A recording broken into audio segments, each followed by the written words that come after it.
اللہ کی تہ میں بقا کا راز مضمر ہے، جسے مرنا نہیں آتا اسے جینا نہیں۔ آج شہدائے اسلام کانفرنس میں حضرت علامہ محمد اعظم طارق شہید رحمۃ اللہ علیہ کی دینی خدمات کو خراج تحسین پیش کرنے کے لیے ہم یہاں جمع ہیں، اور ہمارے بہت ہی پیارے دوست حضرت مولانا مسعود الرحمان عثمانی شہید رحمۃ اللہ علیہ کی دینی خدمات کو خراج تحسین پیش کرتے ہیں، اور ان کے ساتھ ہم تجدید عہد کرتے ہیں کہ ہم ان کے مشن کو انشاءاللہ پورے ملک کے کونے کونے میں پہنچائیں گے۔ میں دو باتیں عرض کروں گا کہ سورہ فاتحہ میں سے ایک آیت میں نے پڑھی ہے، اس میں اللہ تعالیٰ نے دعا سکھائی ہے۔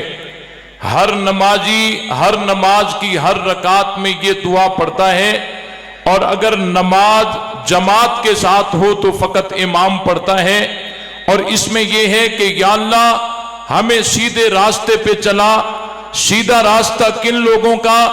اللہ تعالیٰ نے اس کی وضاحت کر دی، صراط الذین انعمت علیہم غیر المغضوب علیہم ولا الضالین، راستہ ان لوگوں کا جن لوگوں پر تو نے انعام کیا ہے۔ پھر اللہ تعالیٰ نے انعام یافتہ جماعتیں بتائی، وَمَن يُطِعِ اللَّهَ وَالرَّسُولَ فَأُولَٰئِكَ مَعَ الَّذِينَ أَنْعَمَ اللَّهُ عَلَيْهِم مِّنَ النَّبِيِّينَ وَالصِّدِّيقِينَ وَالشُّهَدَاءِ وَالصَّالِحِينَ۔ انعام یافتہ جماعتیں چار ہیں۔ پہلی جماعت نبیوں کی ہے، دوسری جماعت صدیقین کی ہے، اور تیسری جماعت شہداء کی ہے، اور چوتھی جماعت صالحین کی ہے۔ اس میں یہ تو بحث ہو سکتی ہے کہ کون صدیق ہے اور کون صدیق نہیں ہے۔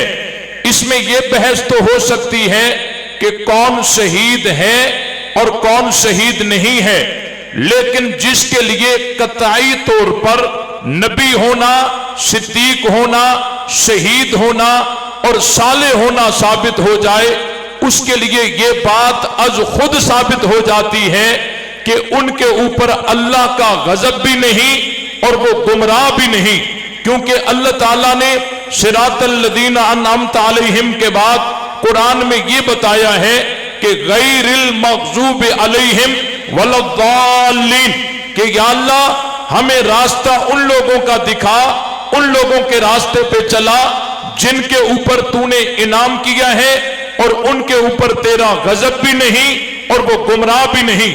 پتہ چلا کہ یہ انعام یافتہ جو جماعتیں ہیں ان کے اوپر اللہ کا غصہ بھی نہیں اور یہ خود گمراہ بھی نہیں۔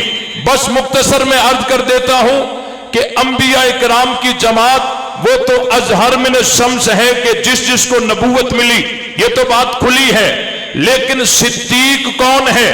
بھائی اللہ تعالیٰ نے تکوینی طور پر حضرت ابو بکر کو صدیق ایسا منوایا کہ اپنے بھی صدیق مانتے ہیں اور دشمن بھی صدیق مانتا ہے۔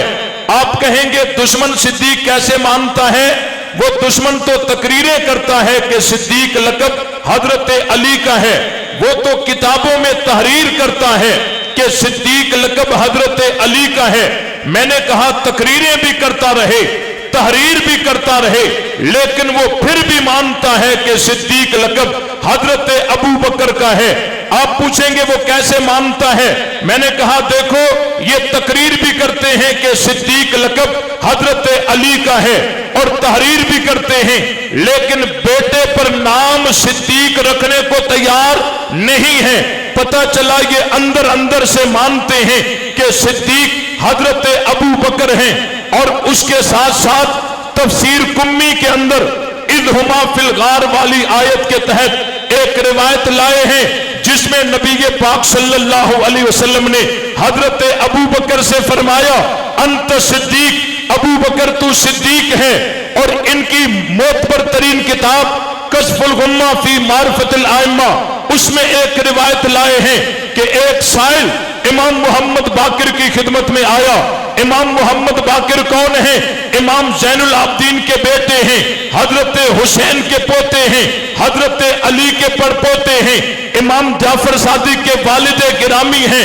یہ بات بھی ذہن میں رہے، یہ تمام بزرگان دین اہل سنت ہیں اور ہمارے ہیں، حضرت امام زین العابدین بھی ہمارے ہیں، امام محمد باقر، امام جعفر صادق، امام موسیٰ کاظم، امام علی رضا، امام محمد تقی، امام علی نقی، امام حسن عسکری، یہ تمام بزرگان دین اولاد علی بھی ہیں، اولاد حسین بھی ہیں، اولاد فاطمہ بھی ہیں، یہ سب کے سب اہل سنت ہیں اور ہمارے ہیں، قابل احترام ہیں۔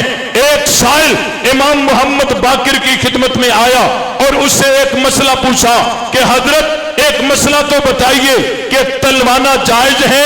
امام محمد باقر رحمت اللہ علیہ نے جواب دیتے ہوئے فرمایا قال لا باس بھی، فرمایا کوئی حرج نہیں۔ دلیل کے طور پر امام محمد باقر نے فرمایا قد حلا ابو بکر نے صدیق رضی اللہ تعالی عنہ سیفہ، کہ تحقیق حضرت ابو بکر صدیق نے اپنی تلوار کو چاندی لگائی تھی۔ کیا مطلب کہ اگر یہ کام ناجائز ہوتا تو ابو بکر نہ کرتے، ابو بکر نے جو کیا ہے یہ دلیل ہے کہ یہ کام جائز ہے۔ سنو، اولاد علی اقرار کر رہی ہے کہ ناجائز کام حضرت ابو بکر نہیں کرتے۔ آج جو کہتے ہیں کہ صدیق اکبر نے خلافت پہ قبضہ کیا، باغ فدق پہ قبضہ کیا، اہل بیت پر ظلم کیا، جھوٹ بولتے ہو۔ اولاد علی صدیق اکبر کی تصدیق کرتی ہے۔ حضرت امام محمد باقر نے جب یہ فتویٰ دیا، سائل بھی کوئی جلا بھنا ہوا تھا، اس نے پلٹ کر کہا حل انت تقول لہ صدیق، حضرت آپ بھی انہیں صدیق کہتے ہیں؟ امام محمد باقر وجد میں آ گئے، قبلہ رکو کر کھڑے ہو گئے، فرمانے لگے فوثب وثبتا واستقبل القبلہ قال نعم الصدیق، نعم الصدیق، نعم الصدیق، من لم یکن لہ صدیق فلا صدق اللہ لہ قولا فی الدنیا ولا فی الآخرہ۔ امام محمد باقر وجد میں آ گئے، قبلہ رکو کر کھڑے ہو گئے، فرمانے لگے جی ہاں ابو بکر صدیق ہے، جی ہاں ابو بکر صدیق ہے، جی ہاں ابو بکر صدیق ہے۔ جو ابو بکر کو صدیق نہ کہے اللہ اسے دنیا میں بھی جھوٹا کرے، آخرت میں بھی جھوٹا کرے۔ ہم قرآن سے پوچھتے ہیں کہ قرآن تو بتا صدیق کس کو کہتا ہے؟ کہا جاتا ہے، قرآن کہتا ہے والذین آمنوا باللہ ورسلہ اولئک ھم الصدیقون، جو اللہ پر ایمان رکھتے ہیں، رسولوں پہ ایمان رکھتے ہیں، وہی صدیق ہیں۔ کیا امام محمد باقر کو اس آیت کا پتہ نہیں تھا؟ یقیناً پتہ تھا۔ امام محمد باقر یہ اعلان کرتے ہیں کہ ابو بکر کا ایمان باللہ بھی صحیح ہے اور ایمان بالرسل بھی صدیق اکبر کا صحیح ہے۔ اور تیسرے نمبر پر جماعت ہے شہداء کی۔ شہید کس کو کہتے ہیں؟ آج ہر کوئی کہتا ہے کہ ہمارے لیڈر شہید، یہ تو کل قیامت کے دن پتہ چلے گا کس کی شہادت اللہ کے ہاں مقبول ہے۔ لیکن آؤ میں تمہیں ایسے شہید دکھاتا ہوں جو چلتے پھرتے دنیا میں ہیں اور لسان نبوت ان کو شہید کا خطاب دیتی ہے۔ ایک دفعہ امام الانبیاء جناب محمد مصطفیٰ اور پہاڑ پر کھڑے ہو گئے، حضرت ابو بکر بھی ساتھ ہیں، حضرت عمر بھی ساتھ ہیں، حضرت عثمان بھی ساتھ ہیں۔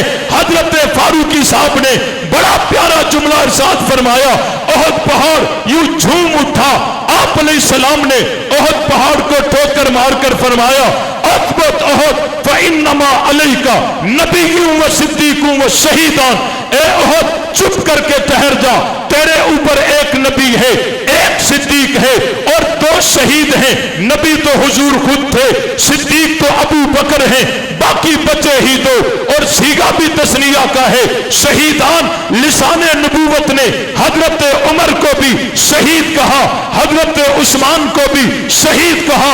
اسلام آباد والوں، میں آپ سے پوچھنا چاہتا ہوں، شہید کس کو کہتے ہیں؟ جس کو گولی لگے۔ شہید کس کو کہتے ہیں؟ جس کا سر تن سے جدا ہو۔ شہید کس کو کہتے ہیں؟ جو ٹکڑے ٹکڑے ہو جائے۔ ہرگز نہیں، گولی لگنے والے کو شہید نہیں کہا جاتا اور ٹکڑے ٹکڑے ہونے والے کو شہید نہیں کہا جاتا، خون بہنے والے کو شہید نہیں کہا جاتا۔ شہید اس کو کہا جاتا ہے جو ایماندار بھی ہو، حق پر بھی ہو اور اللہ کے راستے میں جان دیتے، اور لسان نبوت نے عمر اور عثمان کو شہید کہا، کیا یہ نبوت کی طرف سے دی ہوئی گارنٹی نہیں ہے کہ آخری گھڑی تک وہ اہل ایمان بھی ہوں گے اور حق پر بھی ہوں گے؟ اور دوسری بات، اب جس کا صدیق ہونا ثابت ہو گیا، جس کا شہید ہونا ثابت ہو گیا، اس کے لیے یہ بات از خود ثابت ہو گئی کہ ان کے اوپر اللہ کا غصہ بھی نہیں اور وہ گمراہ بھی نہیں ہے، کیونکہ صراط الذین انعمت علیہم کے بعد قرآن میں ہے غیر المغضوب علیہم ولا الضالین۔ اگر آپ نے اس نقطے کو سمجھ لیا تو تمام دنیا رافضیت کے جتنے بھی اٹھنے والے اعتراضات ہیں قرآن کی اس آیت نے کافور کر دیے کہ کوئی ایسا اعتراض ابو بکر عمر عثمان کی طرف متوجہ نہیں ہو سکتا جو اللہ کی غضب کو دعوت دینے والا ہو، یہ تو پہلے سے ہی غیر المغضوب علیہم ہے۔ بھائی جس طرح گاڑی بلٹ پروف ہوتی ہے، گولی اندر نہیں آتی، یہ جماعت صحابہ قرآن پروف ہے، اور چاروں طرف سے قرآن نے ایسا حصار کیا ہے کہ رافضیت کا کوئی اعتراض ان صحابہ تک پہنچ سکتا ہی نہیں ہے، اور ہم یہ قیادت کے سامنے تجدید عہد کرتے ہیں، ہتھکڑی پہن سکتے ہیں، جیلوں میں جا سکتے ہیں، بچے یتیم کرا سکتے ہیں، بیویاں بیوہ کرا سکتے ہیں، لیکن کسی کتے کو صحابہ پہ بھونکنے، اگر طلب ہے تجھ کو جنت کی تو پلہ تھام صحابہ کا، فنا فی اللہ کی تہ میں بقا کا راز مضمر ہے، جسے مرنا نہیں آتا اسے جینا نہیں۔